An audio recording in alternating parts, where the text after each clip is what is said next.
kitchen when you decide to bake bread. It all starts with just a few simple things gathered on the counter like old friends. You don't need much, which is the real beauty of it.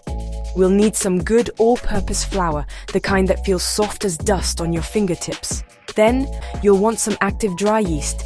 It's the heart and soul of our loaf. The part that pinch of salt is also important as it adds depth and flavor, making everything taste just right. Next, warm water. Make sure it's not too hot and not too cold, just like a nice cozy bath. This warmth helps the yeast get to work. We'll also add butter will add a beautiful flavor and help the crust turn a perfect golden brown. These simple ingredients, when brought together with a little love, transform into something truly wonderful and heartwarming for everyone to enjoy. Imagine a quiet wooden countertop, the soft whisper of flour pouring into the bowl. These are the sounds that begin our baking story, setting the stage for the comfort and delight that is to come. For anyone trying this for the first time, please don't you worry. Baking bread is more about feeling than it is about being perfect. If your water is a chance to create something with your own two hands. Just gather your simple treasures, take a deep breath, and let's begin this beautiful journey together. We're going to make something truly so we bring everything to life.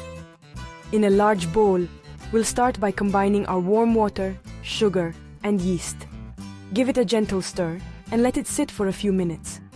You'll see it start to get a little foamy, which is a wonderful sign that your yeast is happy and active. This is the first bit of magic.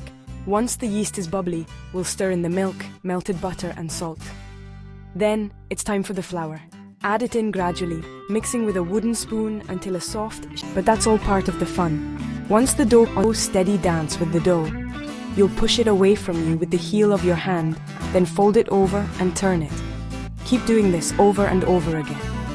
At first, the dough might feel sticky and a bit stubborn, but don't give up. As you continue to knead, you'll feel it transform. It will become smooth, elastic, and soft, like a little pillow.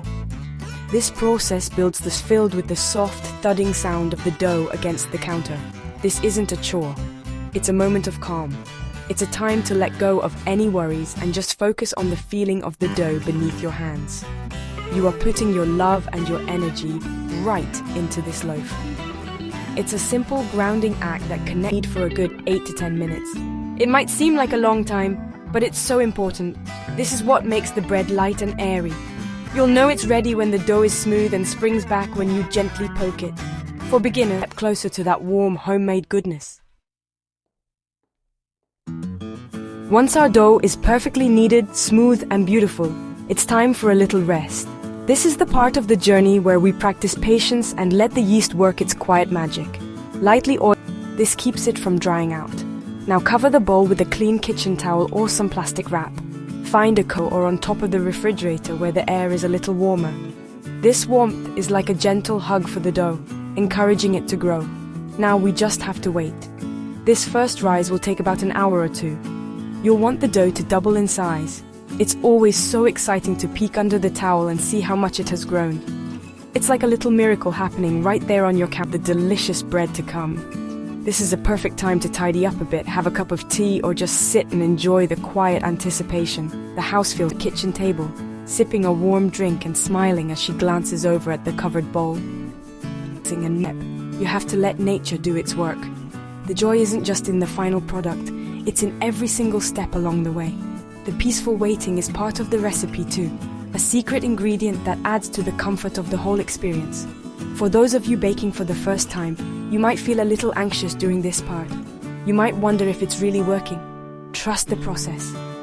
As long as your yeast was bubbly and your kitchen is reasonably warm, your dough will rise. It's a truly rewarding moment when you lift that towel and see a big, puffy cloud of dough that has doubled in size. It's a clear sign that you've done everything right. This is the heart of bread making, giving the dough the time and warmth it needs to become light and airy. Your patience will be rewarded, I promise. Once our dough has beautifully risen, it's time for the next exciting step.